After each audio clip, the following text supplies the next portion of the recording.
Hi, we are pupils in North Lanarkshire schools. We'd like to tell you about the Attainment Challenge in North Lanarkshire. In Scottish education, people seem to have no qualms about using children to promote government policy, and that's what we've got going on here. They're talking about the Attainment Challenge. Let's see what it's all about. As you can see, each of us is a different height. We all want to see over the fence, but only the tallest of us can.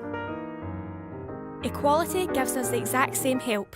We have equal support, but as you can see, that doesn't help the two shortest pupils. This doesn't work for everyone. Equity gives additional support to those who need it most.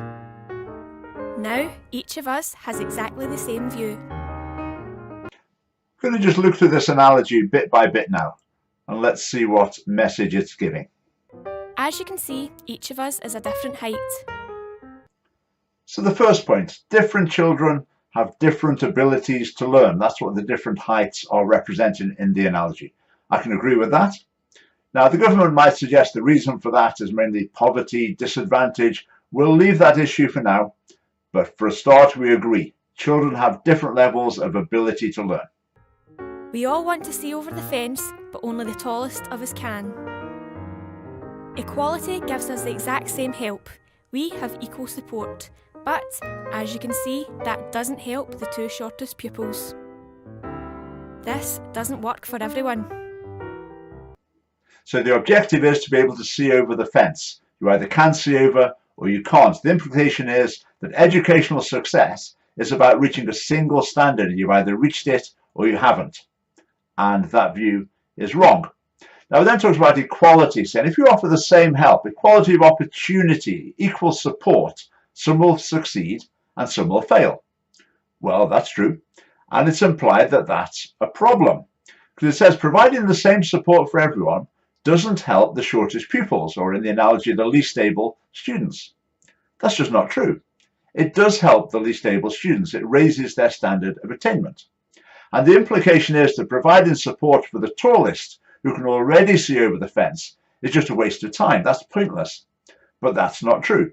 Raising their standard of attainment is also valuable. So the point being made here is that equality of opportunity is not good enough. The objective is going to be equality of outcome, equity. Equity gives additional support to those who need it most. Now, each of us has exactly the same view. So educational support should be allocated in inverse proportion to ability. If you can already see over the fence, well, forget you. You don't get any extra help. But if you can't see over yet, then the resources are steered in your direction. Now let's have a look at the educational assumptions we've had in this video.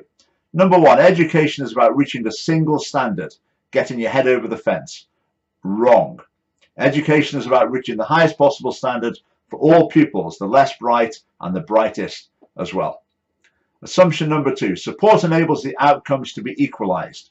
Wrong. Ability differences between kids are vast, and no amount of support will close the gap in many areas.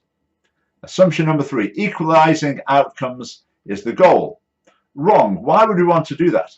As well as helping the strugglers, we also want the stars to shine. These are the people who are going to drive the economy, science, technology, culture in the future. They're hugely important and valuable for society, and they should be nurtured and stretched at school.